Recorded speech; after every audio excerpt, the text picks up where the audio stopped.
Good morning, everyone. Welcome to Satan and Coffee, the Sunday edition. I hope everyone is doing well.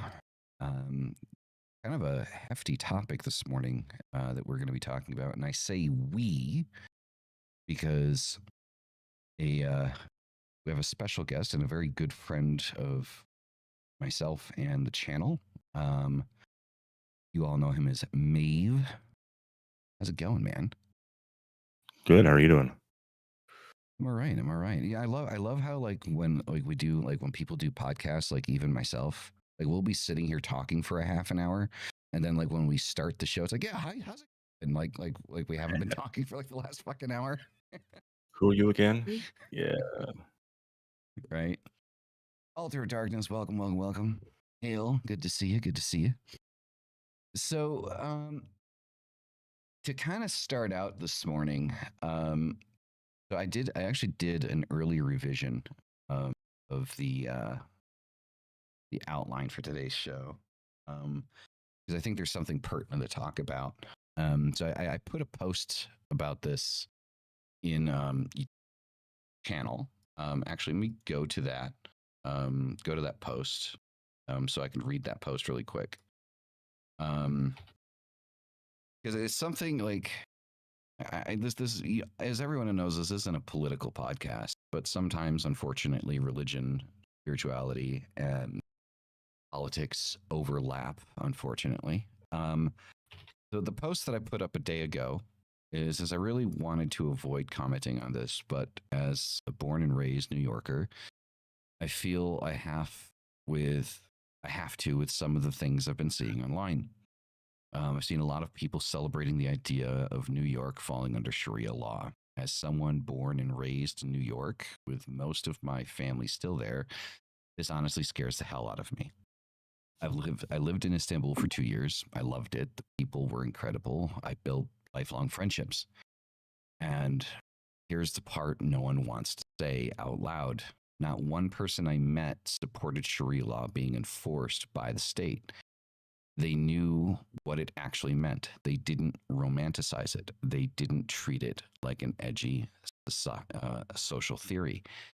What worries me is how many people online in the West talk about Sharia law the same way they talk about fashion trends. It's treated like an aesthetic or some progressive symbol. It isn't. It's a legal system with real consequences. And pretending otherwise is dangerous. So here's the part that people ignore. Sharia as a state-enforced legal code means no separation between religion and government, restricted rights for women, LGBTQ plus people, and religious minorities, blasphemy laws that erase free speech overnight, corporal punishment and like floggings and amputations, criminalization of dissent, apostasy, and even personal life choices. This isn't conspiracy talk. These are documented realities in place where Sharia enforced as law. Now, I'm not going to read the whole thing. That was kind of like the first half. Now, the other half of this. So there are people that are online trying to vocally support the idea of Sharia law. But on the other side of things, there's also people sitting there saying that, the United States will be, Christian, and, Jesus will be, this and that about the United States. And I'm like, both of these ideas are very bad, right? Christian nationalism is bad, right? Trying to say that the United States is a Christian nation is bad. Sharia law is bad. Okay. So here's the breakdown, right? So the United States must stay godless. It has to stay godless. The US is secular by design. Religion sandbags freedom when it enters law. Christian nationalists calling for a Christian nation, and New York City progressives calling for Sharia law are the same species of control. Both sides want state enforcement of their morality. Okay. Every zealot thinks their morality deserves government muscle. Doesn't matter if they're waving a Bible or screaming for Sharia, the result is the same. You lose the right to disagree. Okay? Secularism works because theocracy fails, and it fails horribly all the time. Okay? Secular systems protect everyone because they privilege no one.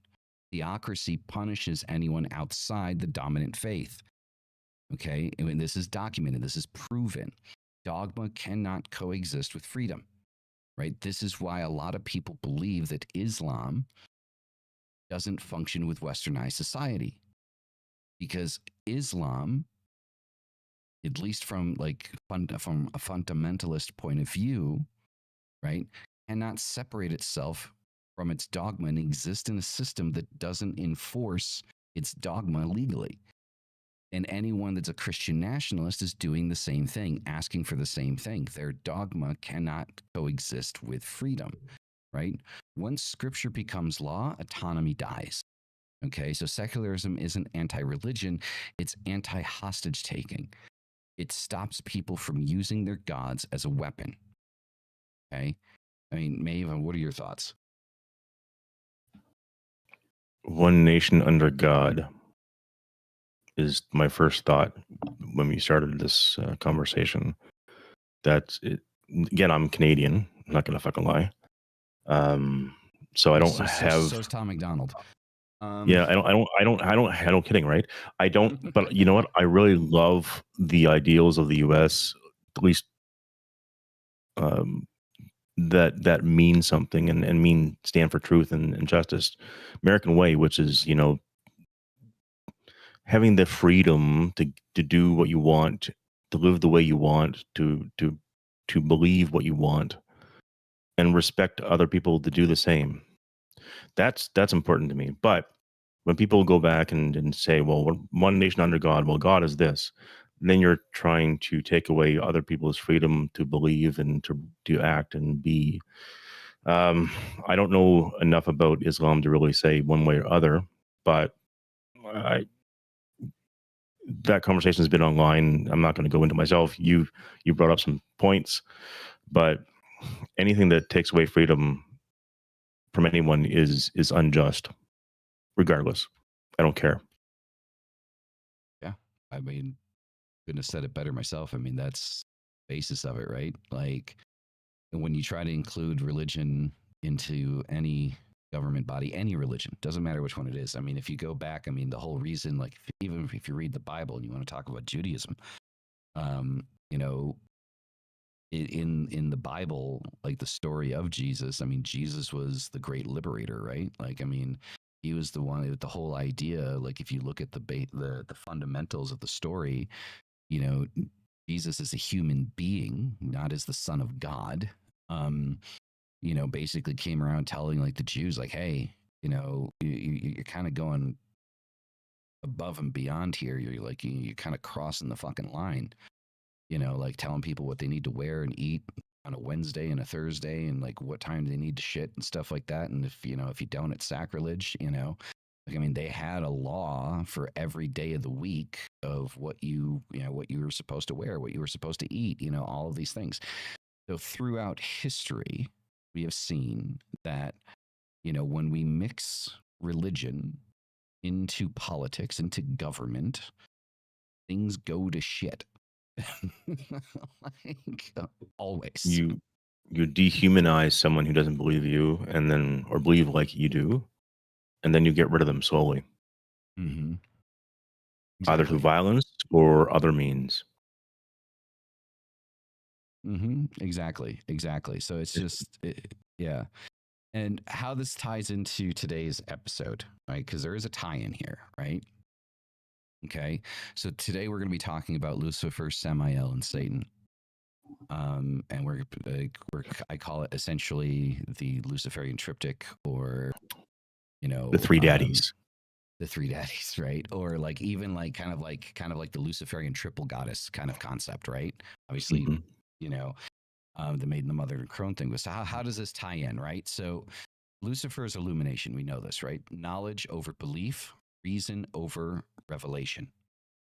Okay. Samael, is severity, impartial law, consequence without holy exemptions. Okay, like so, there no one is exempt from the law, right? And Satan, opposition, right? The right to dissent in the heart of liberty, right? So a Luciferian model of governance isn't religious; it's anti-religious rule, light, consequence, and rebellion, not commandments.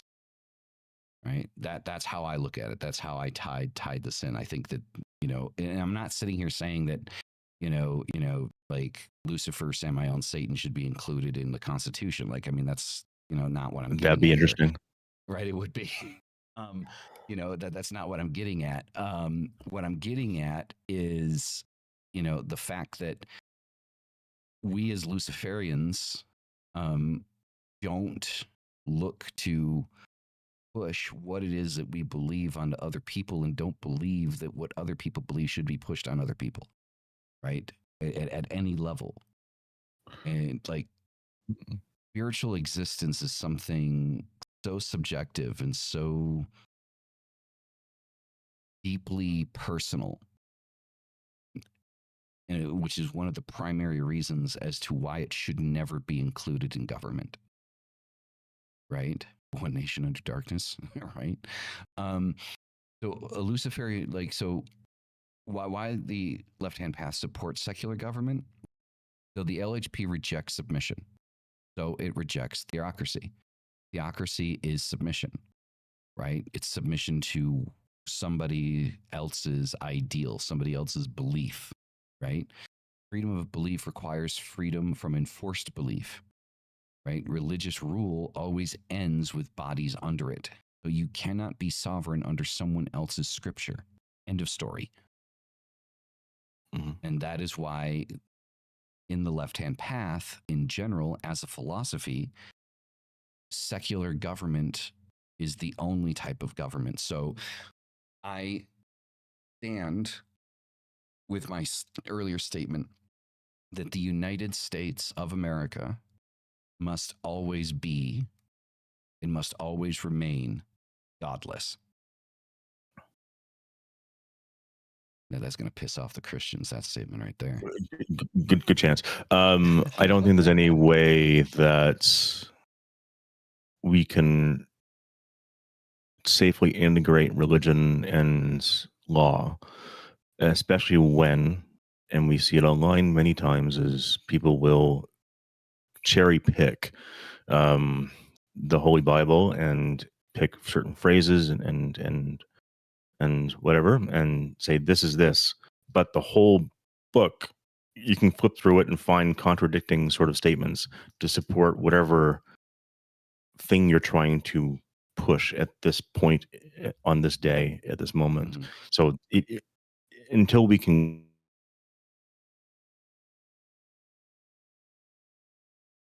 never should we combine these two things together, because as humans many people seem to be stuck on you're right, I'm right, you're right, I'm wrong, that sort of thing, and using whatever they can as ammunition to keep someone so that they don't feel threatened. I don't know. Oh no, I mean you're on point, That's man. it. You're on point. And you're on brand. Like, I mean, it's exactly it, right? So now with that part out of the way, right? I felt like that needed to be said. We've torn the holy leash off the nation state, right? So let's get into the core of today's work. Okay, the triptych: three masks, one current, right? So our evolution through illumination, destruction, and rebellion. So we're going to be talking about Samael, Lucifer, and Satan. So Samael, Jewish mysticism, boundary and consequence. Lucifer, Roman term mutated by Christian polemic. Satan, role, not a villain, a legal adversary. We're going to be starting with Samael, obviously, right? So these names were born as demons. They were born as ideas. Humans made them monsters because humans hate looking inward. Starting with Samael, I know that Maeve, you are a big proponent for Samael. Yes. So tell us Educate us Tell us. on Samael. Oh, Jesus, I don't know about that. Oh, man. Just as far as the triptych, I'm going to do it this way, just because I put some thought into this. You may have noticed, proud to be a Mason on my shirt. Mm-hmm. I'm not going to fucking lie, I am. But Samael, the poison of God, the death of God. I'm not sure if he's the death of God, but either way, he's supposed to. Sure. But in the triptych itself, we're talking about Lucifer being knowledge, which in one aspect is the morning star, which is bringing of light, which is bringing of knowledge. Samael, if he is severity, impartial law, consequence without holy exemptions. He is strength. He is established. He is, if you look at the three, of the three, he would be maturity, starting to learn from the knowledge that Lucifer provides. You're starting to integrate it into yourself. You're establishing your being.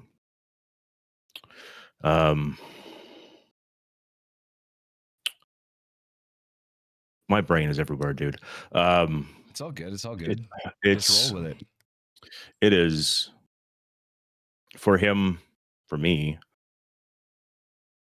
Like, there's a reason why I wear this around my neck, which is the sigil of Samael. I've read books like this, which I don't know if it's going to focus well. It's Samael, a history by Baal Kadmon. If I'm not even sure if I'm saying that correct, but it is a really nice book. Goes through a lot of different aspects through the years and how the names changed and how it would be used in different ways. Either way,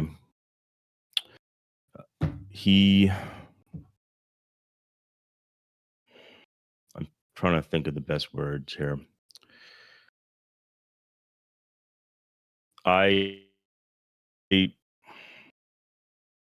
I'll come back to it because I'm trying to formulate a thought here. All right, yeah. It's just with establishment of mind, it's shedding away things that you thought you were. You were effectively killing part of yourself, which is the death of God. You're killing the part which wasn't true, so you can find your actual self. Right? Mm-hmm. I'll leave it there. Okay. Yeah, no, definitely. So with what we're talking about, right? So specifically, we're talking about the concept of a triptych, right? Also, Behemoth X. I want to shout out Behemoth X for the Sigil of Satan, which was on the cover art for this episode. You guys are wondering where that came from. That was created and made by and found by Behemoth X. So all credit to him for that sigil.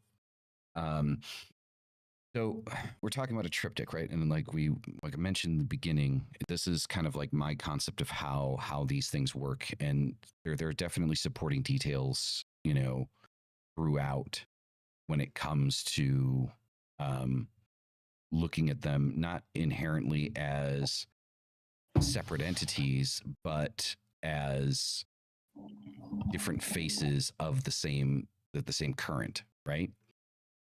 So when we look at these positions, these entities, we look at Samael, we look at Lucifer, and we look at Satan. We're not looking at separate things, right? So again, like we talked about where these names come from, right? So the history of them, right? So Samael would be Jewish mysticism. Lucifer was hijacked by Christianity because it was in Latin text first, and Christianity used it to describe the pride and rebellion. Satan is from the Hebrew Bible, and it's a job, the adversarial function, right? So if more people actually opened a book instead of TikTok, we wouldn't still be arguing whether Lucifer was ever a proper name, right? He wasn't, not at first, right? So the divergence of myth and theology, right? So early Christianity needed a villain to stabilize its moral system. Judaism used adversarial imagery to explore inner moral struggle, right? Renaissance occultists blended Lucifer and Satan because rebellion sells, and modern left-hand path uses all three because the Western mind is allergic to nuance, right? So if we look at Elaine Pagels or Pagels, I don't know how to pronounce her last name. It's Elaine. The adversary became a mirror for human fear, right? So religion didn't separate these because of deep truth. They separated them because human panic when a concept gets too honest, right? So go ahead. No, I'm just thinking, just going back to Samael briefly. As far as the adversaries, Samael is supposed to be the Satan of Satans, the Ha-Satan of. So he's supposed to be the adversary of adversaries, right? To be an adversary, what is that? You were questioning, or you were questioning what is right, what you should be doing beyond what you were told to do. And every instance when we see Samael used, or the stories, he is asking you, are you sure you want to do this? You're doing this. Does this even make sense? And he's hoping your eyes will open and question these things. And he's asking you to question within yourself what you thought was true and making that decision. That is where the establishment comes in. That's where the strength comes in, because you have to have strength to do these things. I'm totally on a tangent. I don't even think it's even relevant to what you were saying before now at this point, but I want to stick that in there as far as when we're talking about adversaries. Adversaries, to be an adversary is when you're, especially when we're talking about God, or even just government, you have to be an adversary to question whether or not the people who are in charge are doing the right thing. You have to question, you have to be the adversary of the people around you. Are these the people that I need in my life? Are these the people that are adding something to my life? Are they acting in a way which I can support and believe? You be the adversary every single time when you are questioning everything and anything. But you have to do what's true for you, and that is the strength and the establishment you need. Done. It's creating your own moral compass. I mean, that's the basis of kind of like Luciferianism. The left-hand path is not void of morality, but it's creating your own structure of morality. Sometimes that ties into governance, sometimes it doesn't. Would you agree with that? But yeah, you have to have the strength to do that, though. Otherwise, you're a sheep, and you will get whatever you get, which is what you shall deserve in the end. 100%. So the adversarial current here, right? So I look at the adversarial current as a single force, right? So Samael, Lucifer, and Satan operate as a unified current, right? Different tones, same current, right? So the functional breakdown, as we've been talking about, we're kind of like beating a dead horse here, is like, so Lucifer brings sight. We know this is the light bearer. Samael brings consequence, right? The venom of God, right? Satan brings rebellion. The adversary, the title means rebellion, right? So occult systems from the Golden Dawn, early Thelema, and modern Luciferianism collapse these names into one adversarial current. When people ask which one I work with, I kind of laugh. You don't pick one. You get the whole storm, right? You just pretend the lightning has a favorite child, right? Is essentially it. So when I use the name Lucifer, like I'm not just talking about Lucifer, I am talking about Lucifer, Samael, and Satan unified as one current that I work with. You can choose a name, and each mask represents a different aspect because it's the same concept. This is why I called it kind of like the Luciferian triple goddess concept, because The triple goddess is the maiden, the mother, and the crone. And we understand that the maiden, the mother, and the crone are the same goddess. They're just different masks for that goddess, different levels, different points in that goddess's existence, right? And you can work with the maiden, the mother, or the crone at any point for different reasons, but it's still the same current.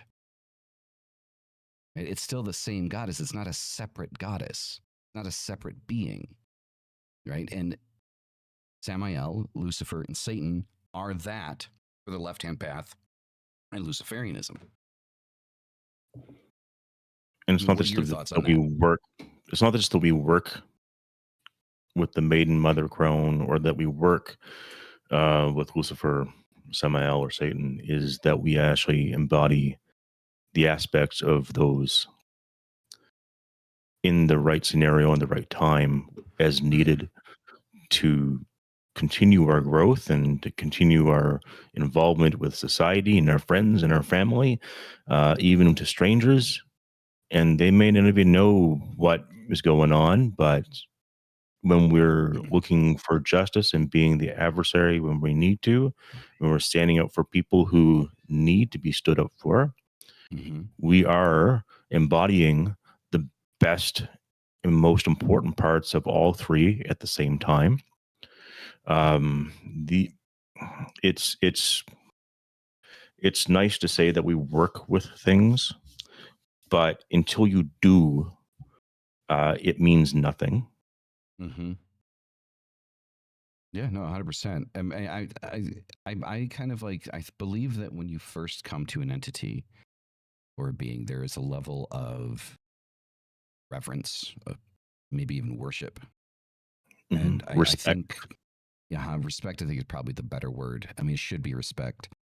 But there comes a point as occultists that I believe that, and I've said this before and I'll say it again, you get the best responses when you go into a ritual as an equal.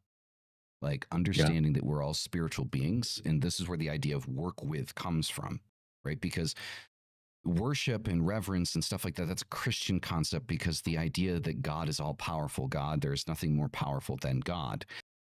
Yeah, there is. The idea of working with an entity, working with a being, is to say that I'm not saying that I'm more powerful or less powerful than, but we're on par. We're spiritual beings. We have spiritual energy. We kind of match that energy. We were peers, right?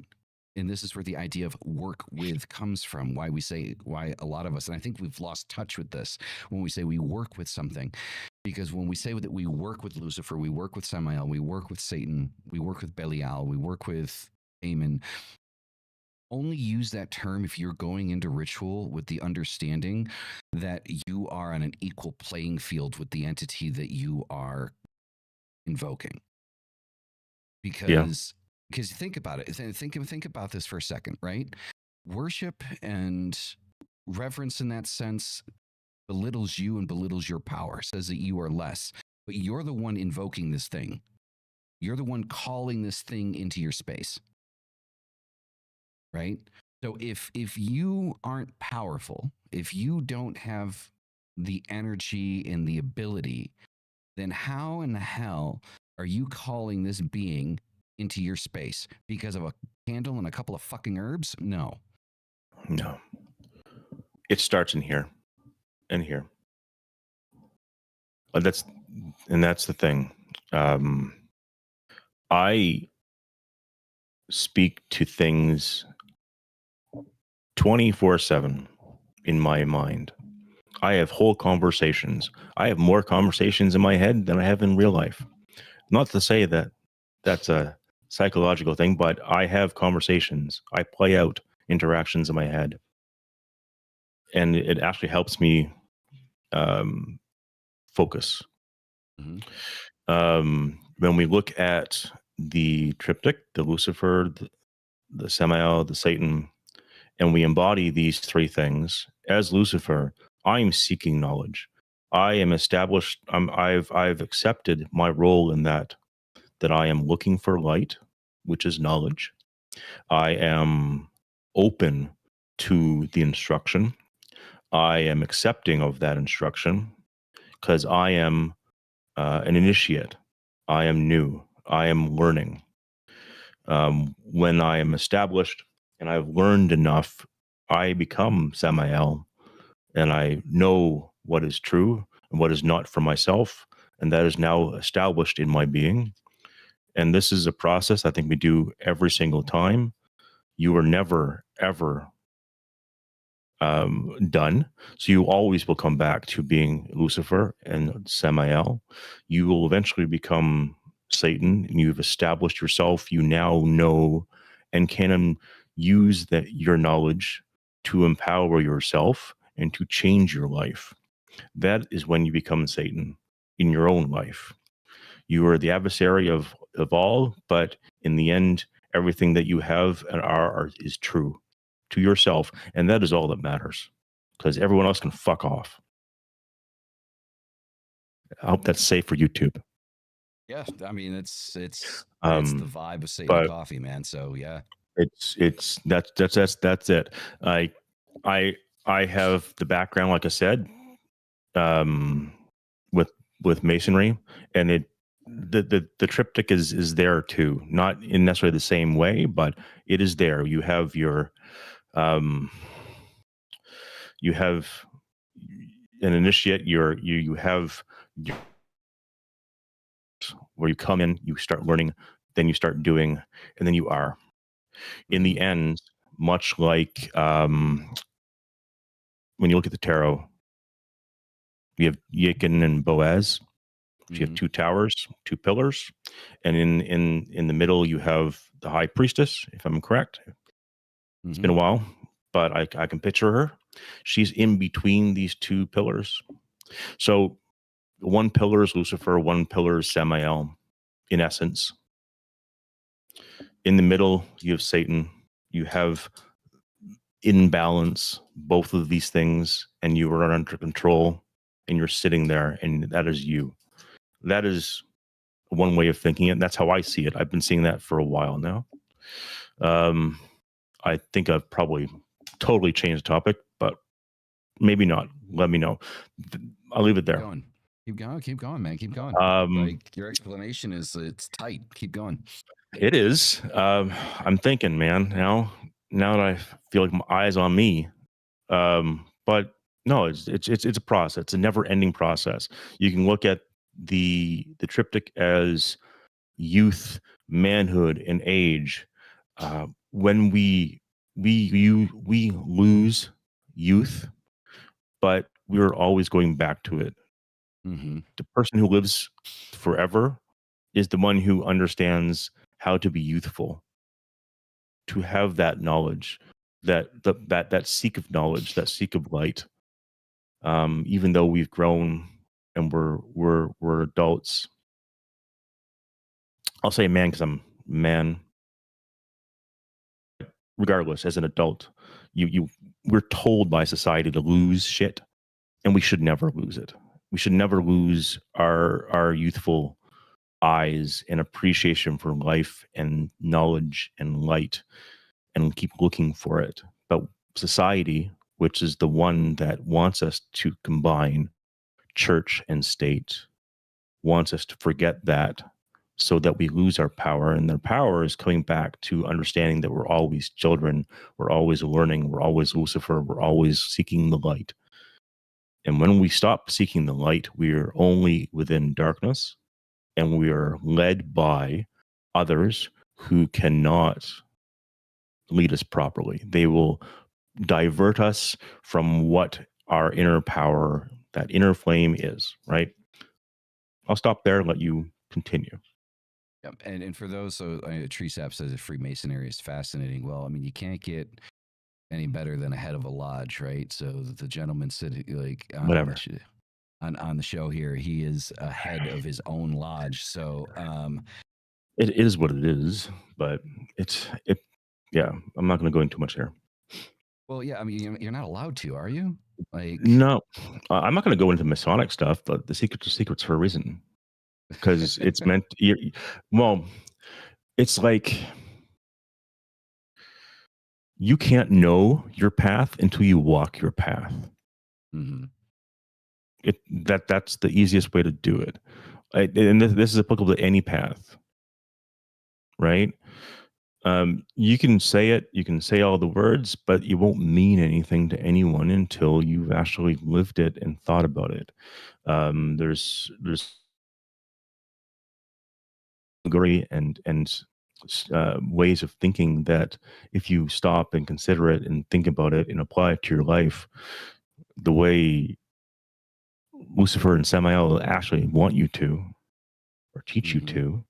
to, you're going to learn so much more about yourself. Oh, In, yeah. in essence, we kill ourselves to learn who we are.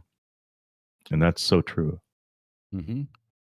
100%. So the next points here that we're going to go over is I want to go over and kind of talk about each individual facet here, right? So Samael, Lucifer, Satan, um, and what they mean, what they represent, kind of like what they're kind of putting down. Like we all have an idea. We all kind of know, right? Cultists, like we're right. So the first part I want to talk about is Lucifer, right? Lucifer's illumination. So Lucifer is the one that cuts your illusions open so you can finally see, right? So light as exposure, not comfort, ego awareness, vision that forces responsibility, right? Things that like we do when we work with Lucifer, right? Mirror meditation, ego audit journaling, light based ritual symbolism. Lucifer doesn't give you enlightenment, he humiliates your ignorance until you decide to stop defending it. Right? That is the phase of going through Lucifer, right? Is that light. Like people have described Lucifer's light as something being like warm and inviting. I believe the contrary. I think it's, it's scorching, right? It burns through you as it's Blinding. supposed to. It's blinding. Like it's supposed to Mm. be that, right? It's not just like a flashlight that, like, if Lucifer's light was a flashlight, I don't think that there's enough power on the globe. Like, I don't even think a nuclear power plant could give enough light to compare to Lucifer's light and what it's supposed to do. Like in that idea, it does guide, it does show paths. Like when I need guidance on what direction to go with things, if I need to drop something, if I need to pick something up, you know I do work with Lucifer in that respect. I'm like, I'll call on that facet, right, of the triptych. It's like I need guidance, I need light, I need to see what am I doing here. Like, am I being a dumbass, like, or like is this the right way to go?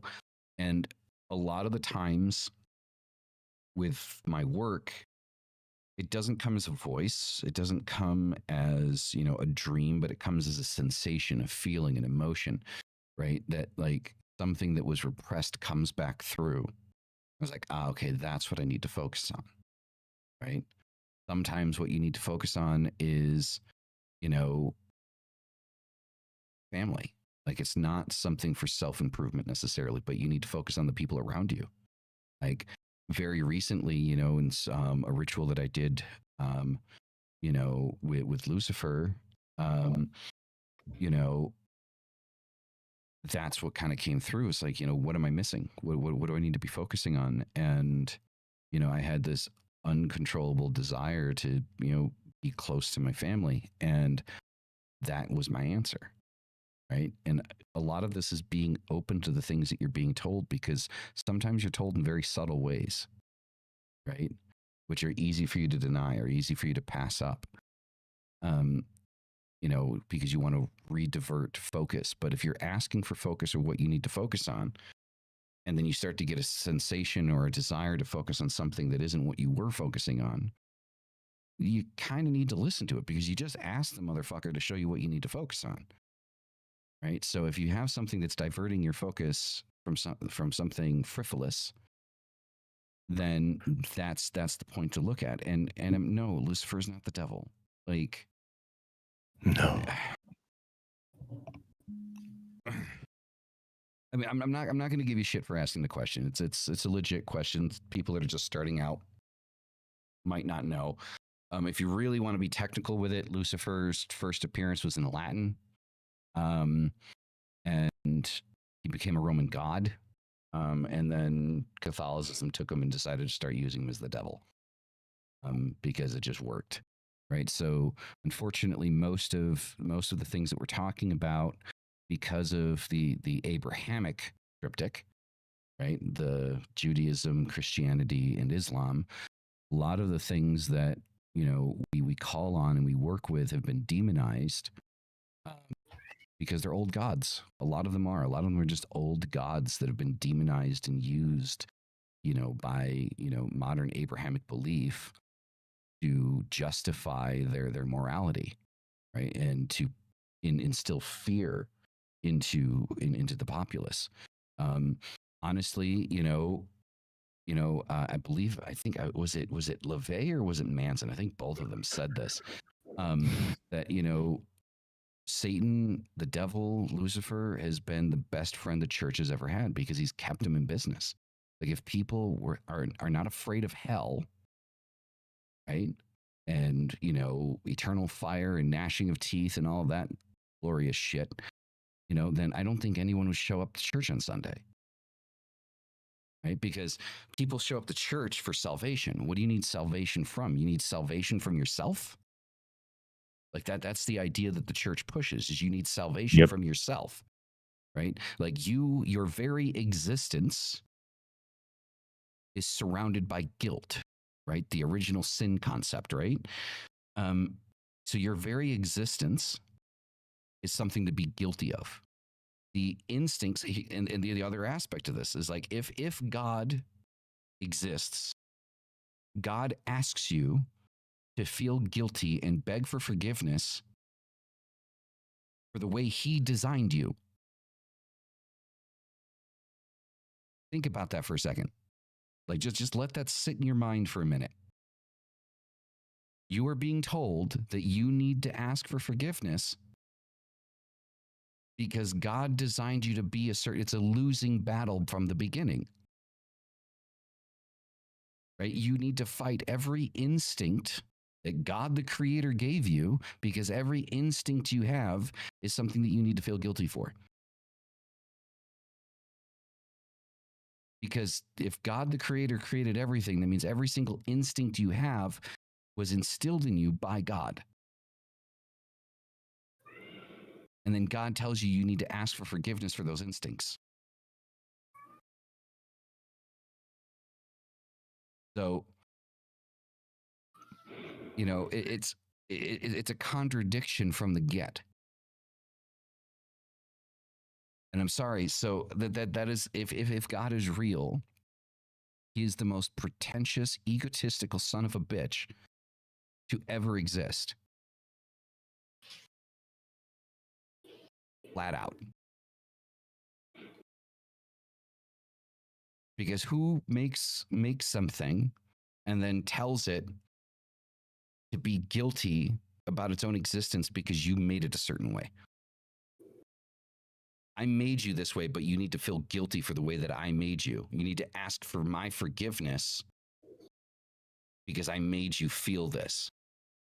Right? It's like it's to say that, like, it's like the abusive husband, the abusive spouse, right? He beats the shit out of his wife, and he's like, well, you need to ask my forgiveness because you made me beat the shit out of you. Wait, what? Bullshit. It's fucking stupid. Right? It's like, I beat you because I love you. It's like, shut the fuck up. Like, and unfortunately, there are people that have that logic, right? And that's the same logic that the church funnels in to its congregation.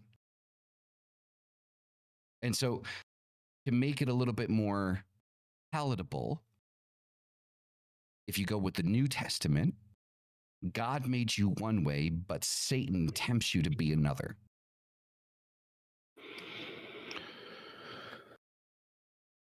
And it's just like, wait, so God made me a drone, but the devil wants me to be free and make my own choices. Still, even in that circumstance, who's the hero here? One's telling you need to live a shackled existence. The other one's saying, be free. I don't think God's teaching people to treat people like shit and to turn a blind eye on people in need and being self-fulfilling only. I don't know. I don't necessarily agree with that. I like the Gnostic approach, I think it is, which is we are all of the same source. Mm-hmm. Every part of us, we can grow, we learn. We're all a bit of the divine, where we're trying to experience life. So I like that above Christianity, simply because we're in that way, we're God trying to experience reality. Not saying it's necessarily something we all should believe, but I like the concept because it does not allow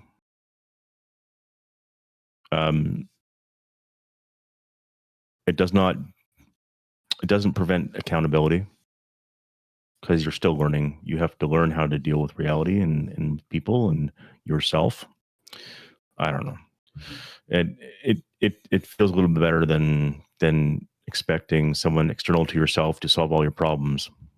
Mm-hmm. No, I mean, that's one of the reasons why I've always labeled Christianity as the lazy man's religion, because the thing is, I mean, I watched it. I'm sure that not all Christians are this way. I'm sure, because, you know, I mean, I know a few people that are, you know, Catholics and Christians. They're in the military, you know, they're some of the most self-motivated people I've ever met in my life. But the average human, I remember, I think of my my biological father, and I remember the short period of time that I lived with him. This man would every night fall on his knees and fold his hands and pray to God for a better job and more money and, you know, something, you know, to help him. And then he would get up the next day. He would just go to the same job, do nothing differently. And then every night do the same prayer. And then every morning do the same thing. And I'm just like, well, what about your power? Where's your power? Where's your say in this? Where's your work? What work are you putting in? You're not putting any work in. Like the truth that there are people, many people, that believe that God, for one way or another, is just going to drop something in your fucking lap. And it's like, I follow what I follow. I believe what I believe because I know that there's more that I can do. If something needs to change in my life, I need to change it. I can ask for guidance. I can ask for, like, you know, a step guide, or what's the first step, where should I turn? Where should I pivot? You know, and listen to the signals and the signs that come through on that, and then make those moves. But all the work, I have to do that. And like, I watched this man that was trying to provide for his family beg God every night for something to change, but change nothing. And so, yeah, from that experience, I call it the lazy man's religion, because you fall on your knees, you fold your hands, you bow your head, you beg this higher being for something better in your life, but do absolutely nothing to change what you do. You expect this higher power to just give it to you. I think when you ask for things and put that energy out, those thoughts out, I think you're afforded opportunity, and it is up to you to take it. Like, there's so many times in my life where I've had the same sort of thought. I'm not praying to God, whatever you're saying with there, but just with the thoughts of trying to get someplace, or even just to find $5 to feed myself for the day because I was broke as fuck. And those opportunities did present themselves. And when there's cases where I was thinking about manifesting opportunities, put it that way, and I didn't take those opportunities, or didn't recognize them at the time, then I faltered. And that's fine. That's part of learning. That's experience. That is part of the process. You have to fail or fall a few times to start recognizing the opportunities that come to you. But if you would never look and you're never receptive of those opportunities in the world, you will never take them, and you will always be in the same spot, asking for someone else outside of you to give you something that you keep being offered and you never take. Mm-hmm. And that is how I've seen things for a very long time. And then that is so devoid of even any philosophy, not philosophy, but religion. It's just how it is. It is energetically, we put things out in the universe, and the universe does provide. Mm-hmm. That's the only way I can say it. You don't have to say, oh, Lucifer, Satan, God, Jesus, whatever. Yeah, that belief is that focus, that tool for you. But when you put that out, you are provided something. You just have to open your eyes to see it and your hand extended to take it. Yeah. No, I mean, you're not wrong. You're not wrong. I think that, like, with ritual work and things like that, I've always said this, is like when you put that energy out there, like, the universe begins to kind of move things in that direction that you want to go, because your mind is forcing on that direction. I think, I don't even think you necessarily need to actually put the request out there. I think if you have enough desire for something, it's there. You will begin to find opportunities for that thing, right? They will begin to present themselves naturally, right? And it's something that I feel like is just ignored, in the spiritual sense with spiritualists, because everyone is ignoring their own power, their own ability, their own focus on doing things and improving their lives. It's something stupid. For example, like, I would watch years ago, like, I don't know, 6, 8 years ago, something like that. I would watch like these videos on YouTube of these people that have these amazing computer setups, and like these amazing, like this amazing ability to like create. And I said that that's something that I want. It took me years to develop it, but I have that sitting in front of me. I have a professional camera, I have a professional microphone, I have a professional audio interface, right? I have good lighting. Everything that I saw that I needed, or I felt that I needed, I've obtained. And because I've put myself into that direction, I've said, okay, this is what I need to get, this is what I need to build so I can create. And I have, it's something very materialistic, it's something very mundane. And the reason I'm using that is because that's usually how we measure our success, right? Is by our materialistic gains. I don't think that that's how we should do things, but that is how we do things. We judge our success by materialistic aspects of our lives, like where we live, what we live in, the clothes we wear, things like that, and honestly, like, I mean, I feel that by putting that energy inside of myself and forcing that direction, I've gotten to that, all the way down to, like I said, I wanted to work from home. I work from home, right? A normal 9 to 5 job, but I work from home, right? I wanted to have a community. I wanted to have something built around the occult. I have that. All of these things that I've wanted, I've obtained. I've obtained them. I put the work in. I bought the microphone. I bought the keyboard. I bought the monitors. I bought the computer. I built the computer. I built the community. I built the shows. I write the scripts. I write the outlines. I'm putting the work in. I've obtained those things with or without some external force to assist me.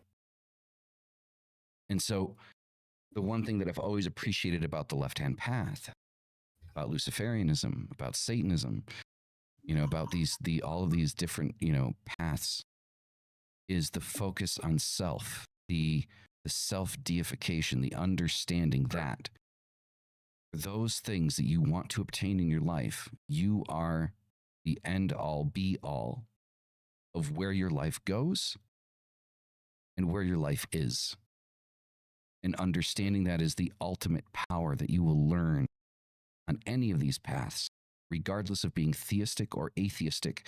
the biggest thing that you will learn is that you are the God, the creator and destroyer of your own universe, of your own reality. Whether it be materialistic, spiritual, financial, it doesn't matter. It is your responsibility. You are accountable, and only you are accountable for the things that you want to develop in your life. Right? So we've gone off on a bit of a tangent here. So the next part here is Samael as severity. So Samael is the medicine that tastes like poison. He breaks what you refuse to outgrow. Discipline, boundaries, and the cost of transformation. So when it's said that Samael is the venom of God or the poison of God, I don't look at that inherently as a negative, because anyone that's ever been a kid and has been forced to take cough medicine that tastes like absolute shit knows that usually something that tastes like shit is probably good for you, right? At least when it comes to medicine. And so I look at that as not as a literal poison, but something that's difficult to swallow, but you need to learn to fucking swallow it, right? So the Zohar's depiction of Samael as both destroyer and purifier, right? So severity as like a psychological force, right? So the Samael is depicted as purification, but also destruction. Purification through destruction. The destruction of the old self, the limitations, the things about yourself that you need to destroy, right?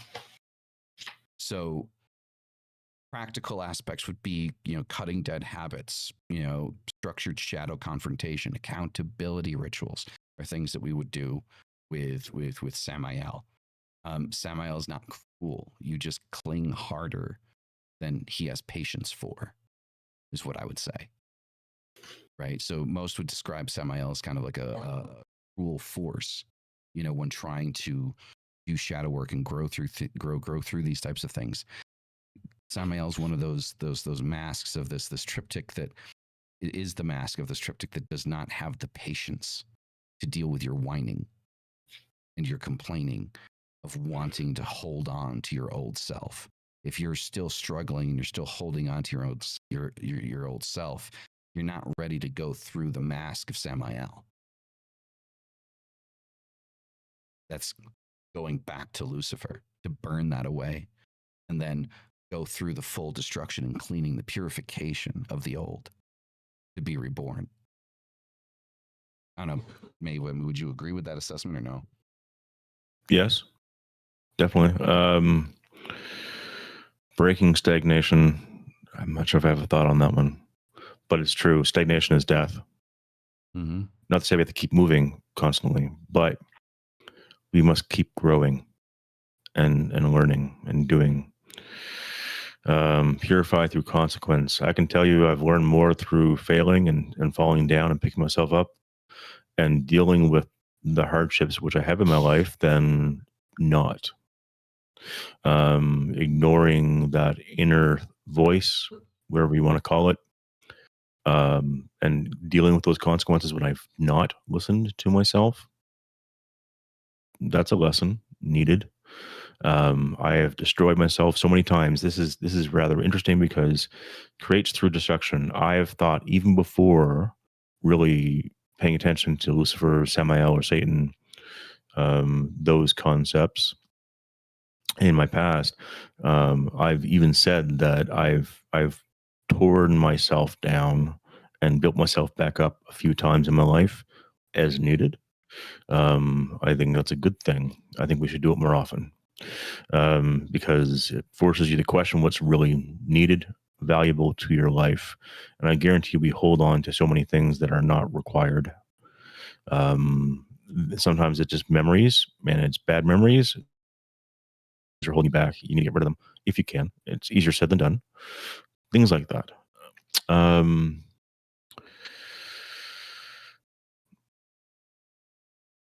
Accountability is really important, and that takes time. It's a habit. It it requires you to stop blaming something outside of yourself.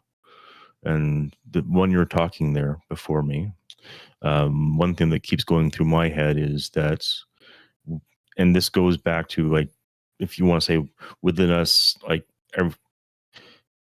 is a bit of divinity, whatever you want to say. If you believe that, cool. Everything within us is in our own personal power. Everything external is a tool that allows us to further ourselves and what's inside. That's part of accountability, because you have to be accountable for what you do, how you use the tools that you're provided. We're always looking towards some improvement.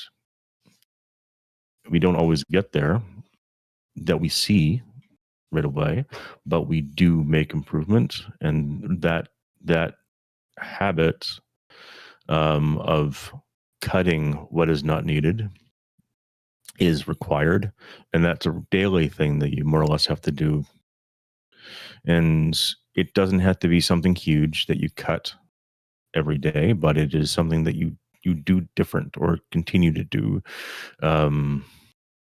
every day, just to hold yourself accountable and get to where you want to be, or closer to where you want to be.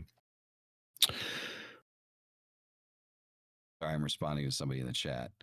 No, it's fine. So I'll answer it verbally then. So to answer your question, Evil Gaming, so he says, so you think Satan will take away, stay to make you a better, stronger person? No entity will do anything to make you anything. You do that yourself. But when used as an archetype, these entities house or represent things that will help us become those things. Becoming isn't through anything. It's about getting it yourself. There is nothing that an entity can make you.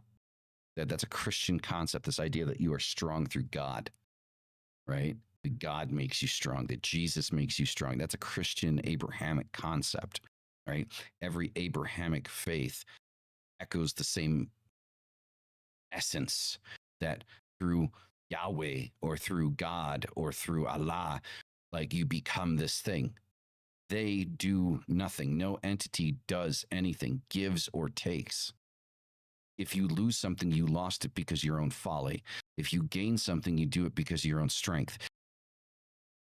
What they do, however, assist with is forcing you out of the shithole that your mind is in that holds you back. The feeling sorry for yourself, to feel bad about how your life is. And instead of going around saying, oh, poor me, this happened to me, shut the fuck up. Nobody gives a shit. You can do about it. Like, exactly. Like, let's be completely honest here. Okay? Like it's being completely unapologetically honest. Outside of your immediate circle, your family, your friends, things like that, nobody in the world cares about you. Nobody gives a fuck. You live, you die, you get sick, like your dog gets run over. Nobody cares. Nobody cares. You do. Your immediate family does. Your immediate friends do. Your close friends might. I'm not saying that zero people give a shit, but also understand your family and your friends aren't going to give a shit on the same level that you give a shit, because it's happening to you, not them. Most people live with the concept in their head, better you than me. They won't say it, but most people feel that way. And it's a cold way of looking at it. But when you look at tragedy, people go, well, I'm glad that didn't happen to me. Better you than me. You see that online all the time. Exactly. So what does this teach us? Stop living your life in a way where you're trying to make the world understand your struggle, to feel sorry for you for your struggle. Stop feeling sorry for yourself and fucking do something. Because what has whining ever got you? A pat on the top of the head and say, I pity you? That's what it's gotten you. Do the fucking work. And so when I look at these entities, no, they're not going to give me a car. No, they're not going to give me a house. No, they're not going to give me a job. But they can help me break away the shit that's stopping me from being able to obtain the things that I want to obtain in my life. That's where they assist. That's where they help. That's what manifestation is. I think manifestation's turned into like this major fucking like mystical woo-woo concept. And I think it's fucking disgusting. You know, like I try not to use the word. You I still use manifest it. internally, right? And then you push that externally. Manifestation begins inside of yourself before it becomes reality. Right? So, yeah. You know? That's how I look at that. So that would be Samael. So we've talked about Lucifer, we talked about Samael. Now let's talk about Satan. So Satan, obviously we know Satan started as a title, Shaitan, right? It's the adversary, right? Much like Christ, the anointed one, right? I always bitch at people and I say, like, well, you know, Christ isn't a name, it's a title. And, you know, I mean, it's the same thing with Satan. Satan is not a name, it is a title, but that title has been used so much as a name that it has created kind of like this egregoric idea, this force behind it of representation of what it means, right? So much so that Behemoth X was able to actually obtain a sigil for it. Again, on the cover art of this live, that sigil is there. Credit where credit is due. That was Behemoth X. So we do have, the sigil of Satan, right? And so Satan is and always will be the representation of opposition, right? Satan is the adversary, not evil, just pressure, right? Wouldn't be Satan and coffee without Atius' tough love. I appreciate that. So thus Satan as a role in the Hebrew court system, right, is kind of like where that kind of comes from. It's how rebellion builds sovereignty, right? So Satan in the Hebrew court system was being adversarial, right? So false laws created by a lie. Moses never existed. Interesting. Hey, I mean, I don't believe that any of them ever actually existed, but No. I mean, as long as you're having a conversation and you're not like being a dick, you can completely disagree with everything that I'm saying. As long as you're respectful with the points that you drop and you try to have a conversation in this place, I don't mind opposition. Because if I can't support, go ahead. I'm gonna say no. Go ahead. You finish what you're gonna say first. Okay, so like I can't claim or make the claim rather of how much I believe in all of this stuff if I'm not ready to defend it in a civil debate. And if I can't defend it, then that means that I need to re-examine what it is that I'm thinking, what it is that I'm believing in, and I need to grow from that loss. So people that completely disagree, as long as you come in here and you're not dropping stupid shit like Christ is king, it's like get the fuck out of here. That's not a debate, right? Like it's like them people teaching their kids like with Halloween decorations to say like I rebuke you. Like it's what the fuck are you teaching your kid? Like in the name of Jesus, I rebuke you. It's like what? Like this stupidity. It's just absolute fucking ignorance. So yeah, be as abrasive as you want, Oh, fucking Melvin. Jesus, Melvin. I said the J word. So, yeah, go ahead. No, two thoughts. I want to make sure I don't forget them. In anything in the world, you can be shown a path. It is your choice to walk it. And that's the thing is You're being provided these paths which you can walk, which will lead you to something better, and you're choosing not to. I'm not saying to anyone in chat or whatever, I'm saying in general. As the general societal you. Until you walk the path, you will never improve, develop, learn. If you don't walk the path, you're stagnation right there. To go back to that. So when you're conversing and if you want to say meditating, whatever the case is, going to work with Lucifer, Samael, Satan, you're being shown these different paths and ways of getting to where you want to be. It's still up to you to take what's being shown, walk the path which has been provided for you, and recognizing the fact that it is a path that you have to walk on your own, and that's it. The door is shown to many people, and many people have walked through it. But it is up to you to knock on it. It is up to you to open the door and to walk through it. Everyone who has walked through it can see that you're walking through it. It is one of those things. That's how I like to look at it, because it is experience. It is using your tools. It is using everything that gets you to where you want to be. And whether you think these beings are literal or just concepts, it is still coming down to self-improvement, self-awareness, working on yourself, understanding that nothing outside of yourself defines yourself, and getting to that point. Exactly. So continuing down the Satan explanation is opposition. A practical application here. So asking like, where am I, or like, where am I still obedient, right? Working with resistance or personal sovereignty exercises. Also, Daniel, weakness is a choice. Yes, there's a nuance to that, though. There are moments of weakness that are outside of our control. Things can happen to you. The choice is, do you choose to stay there? That's the choice you make. Things happen to us all the time, things outside of our control.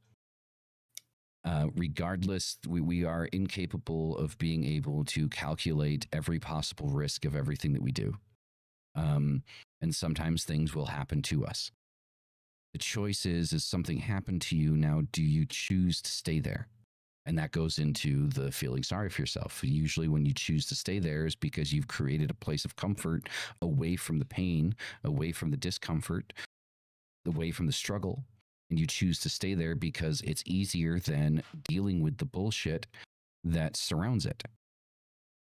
And so left-hand path, Luciferianism would tell you it is time to find a way outside of this comfort that you've created. It is time to build, something new from the ashes and destroy the old. And again, this is kind of the opposition aspect. This ties into the shaitan, the opposition is being adversarial to the self, being adversarial to your comfort zones, being adversarial to stagnation. Right? It's not inherently being adversarial to, a legal system or present government or anything like that. We're not talking about anarchy. We're talking about being adversarial to the things that hurt you, that hold you back, that don't work in your favor. Right? And sometimes the thing that's not working in your favor is you. And so the adversary teaches us, and being adversarial teaches us that we need to be opposition to our own restrictions, to the things in our mind and our body and our spirit that hold us back. Sometimes that's getting therapy. Sometimes that's getting a therapist and sitting down and talking through the shit. So no, Satan and coffee, there's no, that's only apocrypha. There are no, I don't do readings. I might start doing weekly shadow reads as a separate video, but it won't be live. It'll be a pre-recorded thing. But that's, I'm thinking about that maybe at the beginning of the year. Satan and Coffee doesn't do that. So yeah, the opposition, the adversary. You need to be adversarial to the self. That's the first thing you need. Before you decide to start being adversarial against anything external to yourself, you need to start being your own adversary and your own advocate simultaneously at the same time. You need to choose the parts of you that are strong, the parts of you that will help you through things, and then you need to use the adversarial aspect to remove the parts that don't, right? And so Satan is the voice that asks why you're still obeying ghosts. Those ghosts can be trauma. They can be, self-doubt. Self-doubt that was instilled in you years ago. Why are you still obeying those things? Why are you still doubting yourself? Why are you still limiting yourself? Why are you still asking, can I do this? Should I do this? Why are you still waiting for perfection? Perfection doesn't exist. It's true. Stop waiting for things to be perfect, because if you wait for things to be perfect to do something, you're never going to fucking do it. And then on the day of your deathbed, the only thing that's going to exist inside of you is the regret that you didn't do the things that you wanted to do because you're too afraid to fucking do it. Stop obeying the ghosts of your past. Tear the shit down. Break free from the chains that you've put on yourself. And I think a lot of that is not even just us telling ourselves. It's us taking what our parents, what our friends, what our friends in our youth have told us. So I remember how I was when I was very young. Something in there fucked things up. And slowly been years trying to get back to where I was, which is that Lucifer aspect of youthful view, the knowledge seeker. Everything was great when I was a kid. Everything looked very interesting. Everything was interesting. Everything was. And I saw so many different things. But society and your parents, and they put on to you their own guilt and their own view of things, which clouds your mind and your heart and your whole being. And you have to learn to let go of it. Because I think that is a big part of why we get stuck, and while we have the negative self-talk in our head, is we're allowing others who are external to us to impact the internal part of us that they don't ever get to see. Well, this goes back to the idea that things happen to you. Like, I completely agree. Like, you passed on like generational trauma and things like that. That's something that can happen to you. And this is also why I say sometimes, breaking free of these things requires therapy. Sometimes you need to go sit down with a therapist and work through the shit that you don't realize is holding you back. But at the same time, there comes a point when it becomes a choice, right? Things happen to you. If you stay there, that's your choice. That's you making an active decision and saying, I'm not worthy. Regardless of the reason, you're still choosing to say, I'm not worthy. And this is why I love the left-hand path, because it gives you the power to say, I am worthy. The easy path is to do nothing, to live as you have every single day. Get up, go to work, eat, shit, go to sleep, repeat. That's the easy thing. And I think so many people are stuck in that process. 100%. Right. 100%. It's not easy. It's not an easy process. Like me talking about this shit, guys, I still work through this shit on a day-to-day basis. Like, it's not like perfection doesn't exist. Shadow work is a never-ending process. And breaking away from old habits, breaking away from negative self-talk, it's a constant thing, right? I push the sides that I've broken through. There's still shit that I deal with on a day-to-day basis with myself. It's a never-ending process, and it's not an easy one. It doesn't happen from one day to the next. It can be motivationally powerful to hear somebody speak the way that I'm speaking, but it's very important to understand that no 12-week course or, fucking weird frequency shit on Spotify or whatever is going to fix you. You don't need to be fixed. It's not about fixing. It's about You're preparing. not broken. Exactly. You've never been broken. The society is telling you are, I think, for many things. But as Atius has said, that sometimes you do need to sit down with a therapist to really understand what you need to work on. That's it. That it comes down to that. Yeah, exactly. So now the next part of this is the triptych, kind of explaining the triptych here. So the reason I call it a triptych is because these three masks, these three beings or entities that most people try to look at as segmented and separated, it's one current. Each one was a representation of adversarial belief existing inside of the Abrahamic triptych, right? So Christianity, Islam, Judaism, Lucifer, Samael, and Satan. We're very familiar with Lucifer and Satan because Christianity has pushed that forth quite a bit. Not in the Bible itself, but in the readings from priests and things like that. Those are names that most are very familiar with. Samael, not so much. But the point of the matter is that all three of these represent that adversarial nature, that internal flame of awakening, right? So when we look at the cycle, we go through Lucifer, which is illumination. We go through Samael, which is destruction and purging. Satan is the rebellion and self-will. And it's not rebellion for rebellion's sake. When I talk about rebellion, we're not talking about 15-year-old teenage angst, right? We're talking about rebellion in the sense of having the boundaries and the strength to protect, as Behemoth X always says, and I think that this is a great phrase, is to protect your kingdom. To protect your kingdom, you need boundaries.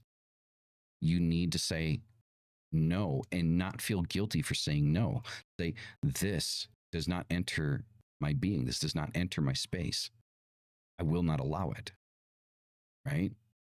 You are, essentially, putting up that wall, that fence, and saying, I am protecting myself and those I most care about from this energy coming in and destroying what it is that I have built, and not feeling guilty about it. You rise, you break, and you stand. That's it. People build entire religions to avoid this cycle because it works and it leaves no room for excuses. Right? This cycle works. Religion exists to avoid this cycle, to avoid this growth. And there isn't a single religion that I'm aware of, organized religion, that practices the cycle. Rise, break, and stand.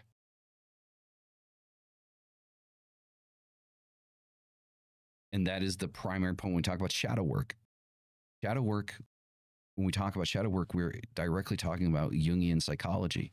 We're talking about integration. We're talking about personal improvement. We're talking about taking things, good or bad, about ourselves that we hide from the world in the shadow, bringing it forth to the ego and integrating it into our existence, understanding that it is part of us.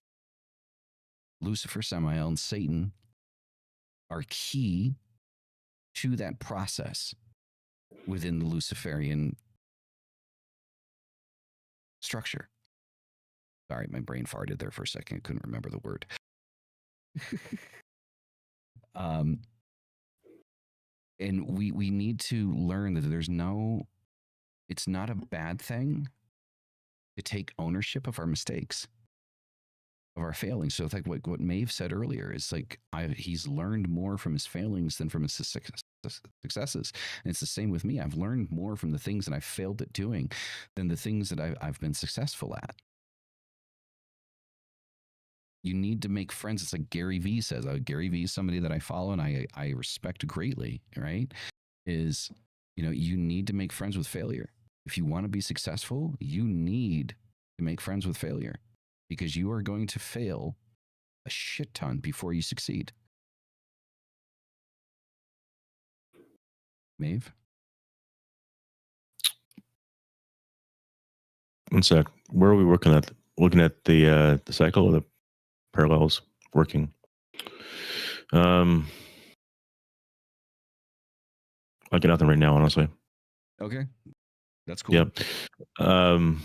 Yeah, I don't know. I'm are you looking at the cycle right now in general or so if you look at the first outline I sent you, it'd be Yep. 90 to 105. The Trip Tique explained.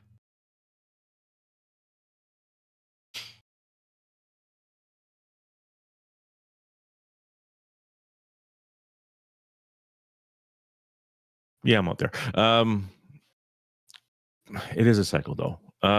I when I look at cycles, it's like birth, life, death, and we always have that's just how it is going to be. Like I think I've said it already, I'll say it again, is we're always in that cycle of deciding what's good for us, what we need, what we don't need, and becoming a new person, and then we start again.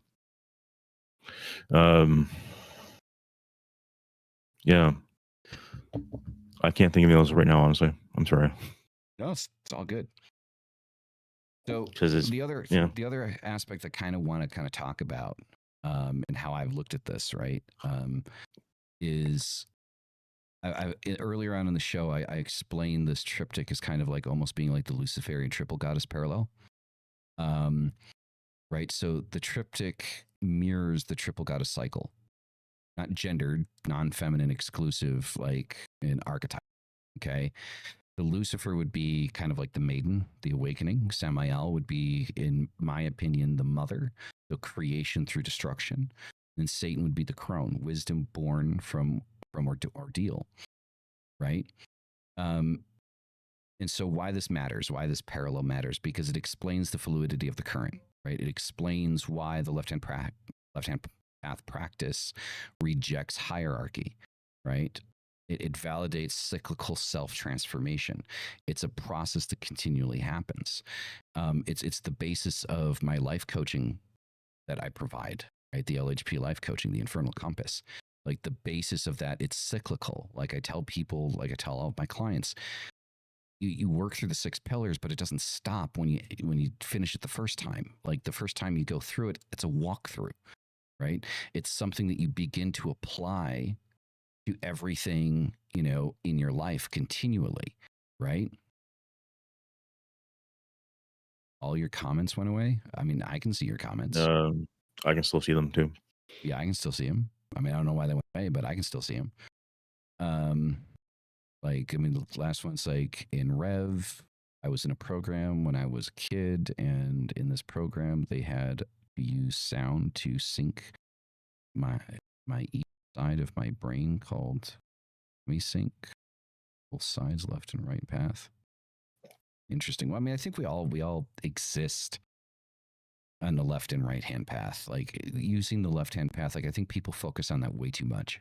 Like I think people focus on the concept. Like when I say left hand path, like they think that like it's a complete rejection of right hand path belief, and it's like the reason why left hand path is overly explained constantly is not because it's so inherently different from the right hand path, but it's so radical in the sense that it is radical accountability. It's radical personal responsibility. And that's not something that is, that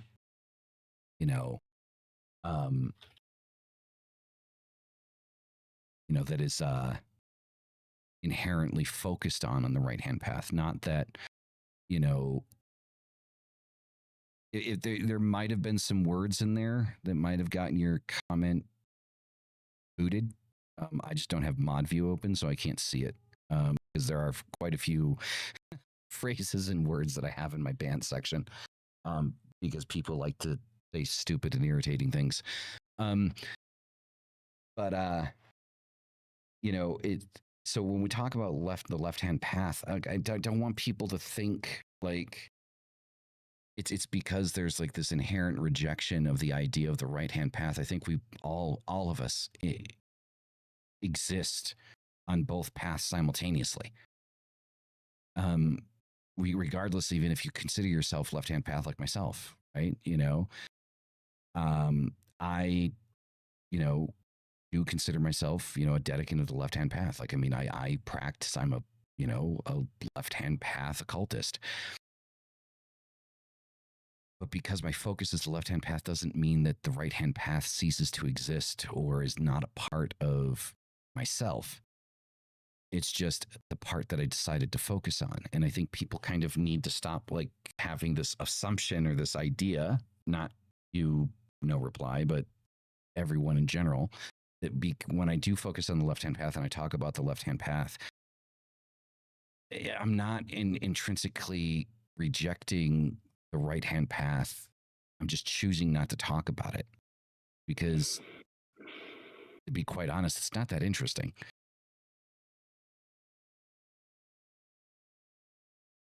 So, I mean, I don't know what you think about that. Right hand versus left hand? Yeah. Like, I don't think it should be a versus thing. It's not. It's like when we talk about incorporating our shadow, same sort of thing. I think you can learn from many things, but you have to take the truth that means something to you from it. I'm sure we could pick up a Bible and find something that actually means something that we agree with, right? And that is okay. You're allowed to. Every single person in the chat, you're allowed to do that too. It doesn't mean you're bad if you find something that's good in something that you don't agree with on the whole. I do it all the time, and I will incorporate it into my own being. As a kid, I've said I felt I was more Christian than most Christians because I actually believed in treating people fairly. I believed in helping people. Like, I believed in the things that were the good. And I was never gone to church. I think I've gone to church as a service 3 times in my life as a kid. And that was mostly through friends and shit like that. Never baptized, all that. So I'm good the way I'm at, but we can still learn something from it. As a kid, I read the New Testament, and it was interesting. Again, I thought I take it as a whole bunch of stories you can take and learn from. So right hand, left hand path. If you can bring something into yourself which is of value and improve yourself, good. You don't have to follow one path. The path is yours. You can choose to divert at any point and come back to where you want to be. In the end, you are going to be ending in the same location where you're going to be, which is you. That's it. Regardless of the path you take and the steps you take, it is still you. And get rid of the shit that doesn't serve you. Keep what does. It's the same as real life. Like, get rid of the people who do not serve you. Not literally, I mean figuratively. If they don't help raise you to where you need to be as a better person, loving father, partner, so on and so forth, get rid of them. And then find people who do. And those are the people that you will call family. It will remain in your life. Same sort of thing. 100%. And Evil Gaming 666, right? So he says, like, it's crazy how the left-hand path is all about self-improvement and about becoming the best version of yourself, and Christianity makes us sound evil. So the thing is you have to understand that this is one of the reasons why I talk about needing to kind of destroy the concept of duality, which is it's a tightly Abrahamic concept. It's a human concept, but which is why it's intertwined into those faiths, because it's easy for us to create understanding through duality. So with Christianity and Christians, most of them look at, they talk the right hand of God, right? So they believe the right hand path is the path of God. Therefore, the left-hand path would intrinsically and inherently need to be something that is evil. What they don't understand is the way that I look at right hand and left hand is the left hand is internal and the right hand is external, right? So even in Luciferianism, even in demonolatry, we still use right-handed belief. We still externalize a lot of the stuff that we do. We still I'm theistic, right? So I believe in these entities as actual intelligences, and when you go into ritual, right, you can do a left-hand path ritual. What's a left-hand path ritual? A left-hand path ritual is internalized. So you're internalizing, it's evoking, right? Right hand would be invoking, right? So you are bringing something out, right? So I might have reversed those, the invocation and evocation, but you guys understand what I'm saying. So I don't believe that one is more than the other, right? So your right hand is about, externalizing and pulling entities from the external and working with them. The left hand is about internalizing that. Why do you think the left-hand path as a philosophy is so much about personal growth? Why do you think the left-hand path as a philosophy ties so tightly to Jungian psychology, right?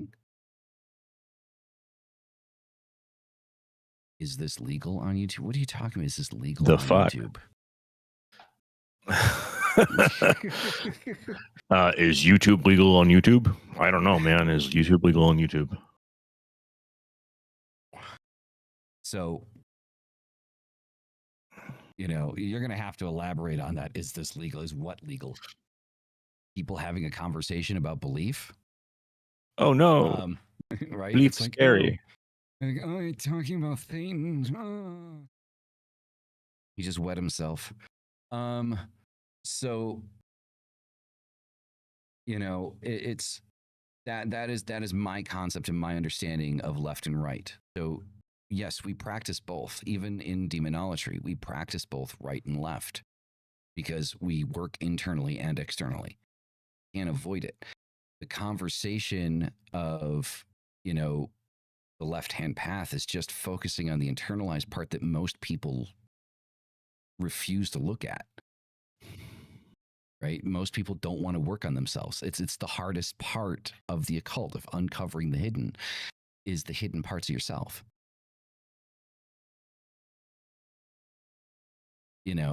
It's so. Do I talk about the right-hand path? I mean, yeah, but do I call it that? No, because I'm not really on that path. I'm not focused on that. I'm focused on the internal self, my self-improvement, not the external aspects, if that makes any sense.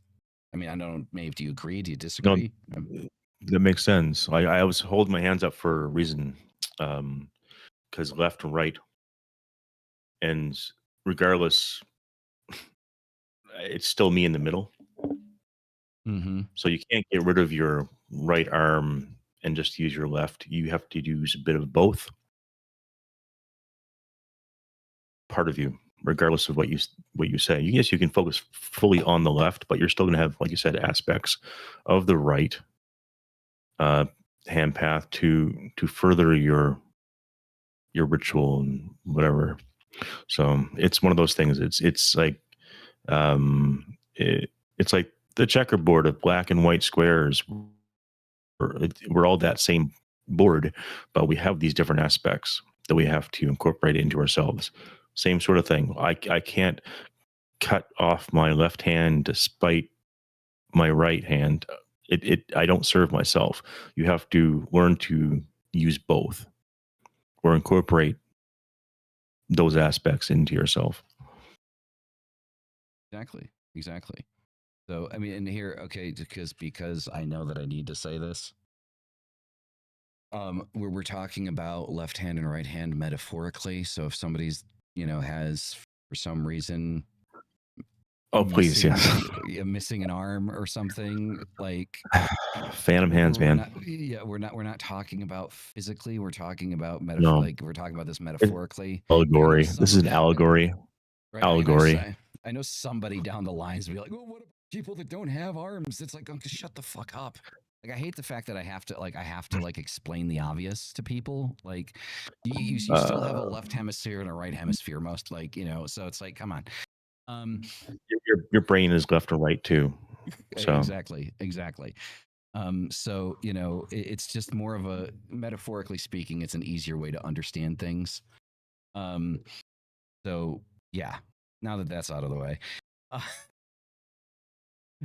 So practical work with this, right? Right. So we talk about kind of like the cyclical self transformation aspect, right? So how to use all three faces in ritual sequences. There's an understanding, at least for me, like when I go into ritual and I call on Lucifer, like I'm calling on that specific facet, but I also understand that the other two are like present while working with the one mask, right? And the same thing goes like if I'm calling on Samael or if I'm calling on Satan in a ritual, like I understand that the other two are always present because they don't work necessarily or inherently independent of each other, right? It's a single current, but each aspect focuses on each piece that we've talked about, right? A different stage of what you need to work through. It's an understanding, like what's the understanding of the triple goddess? Not separate entities. It's a process. It's a cycle, right? It's something that's constantly moving through and constantly changing. It is our cycle. It is a cycle that we need to become in sync with. So understanding Lucifer, Satan, and Samael as that cyclical process and understanding their role in the cycles is what is going to inherently allow us that growth, that transformation, and that change. Because each one is a stage of the cycle, right? And when you finish a part of your cycle, a part of your growth, or you feel like you finished it, you're still not done, are you? It's still there. You're still working on that part. You might not be focused on that part, but that part is still there. Like the healing process when you go through trauma, when you go through, psychological healing, right? There's a process to it, right? And each time you focus on a different part of the process, it's a different part of the process, but it's not separate from the process. It's all the same process. It's the same current. It's the same cycle. And that's the understanding I'm trying to kind of, I'm trying to bring forth with this. You know, you're at a different stage of the process. Satan, crone, that stage, that is achieving some level of wisdom because you've asked for knowledge and light and you've done the work through Samael or the mother to find that wisdom. And the end, again, you said it's a cycle. We're never truly wise. We have gained wisdom, some knowledge, some gnosis, but we keep going back and questioning and trying to refine down to its purest form what that knowledge,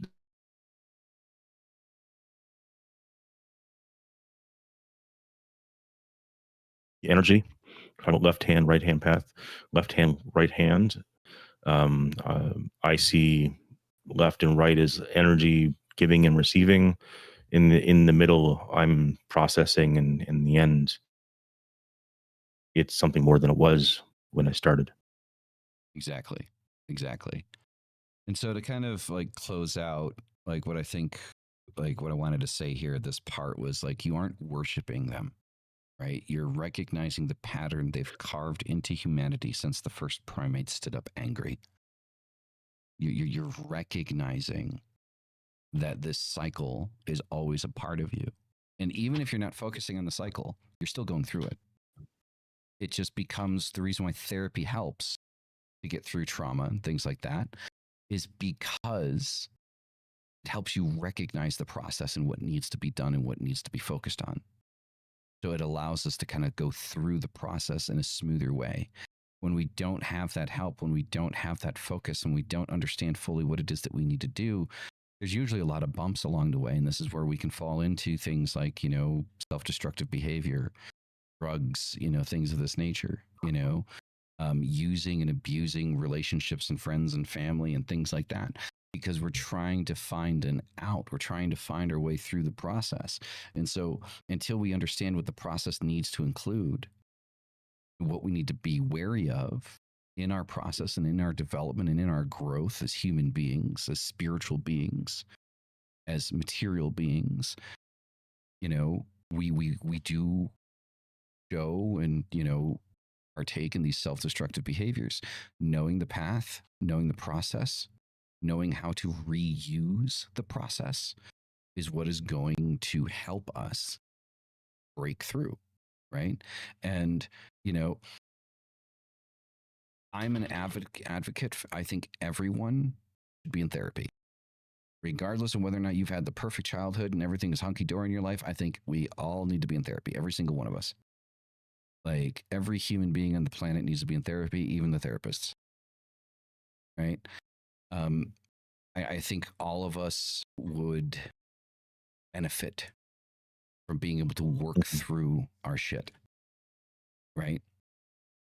So, you know, I've said this before. I've seen people online, creator in particular, that told someone to fire their therapist and that he could fix them in a single session, and that pissed me off.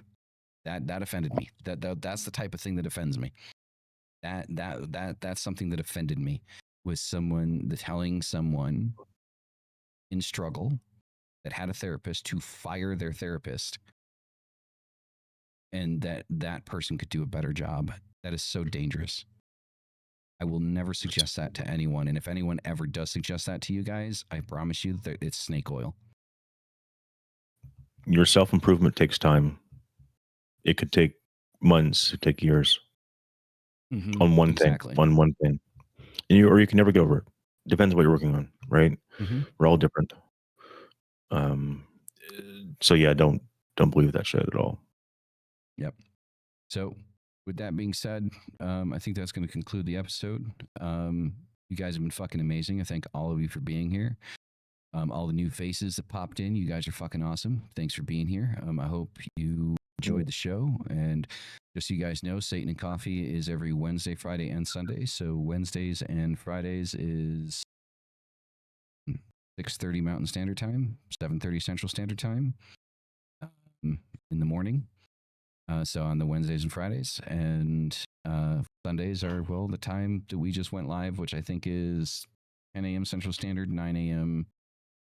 We might have to move it up because I think we're overlapping now with Pondering Pagans, and we're trying to avoid that. So I think I need to move the show up to 11 Central Standard and 10 Mountain Standard.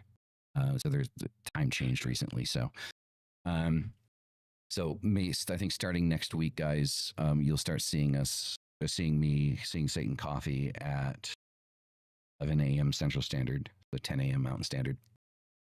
So anyway, thank you all for being here. You guys are fucking amazing. And as always, hail thy fucking self. We'll see you in the next one. Peace the fuck out.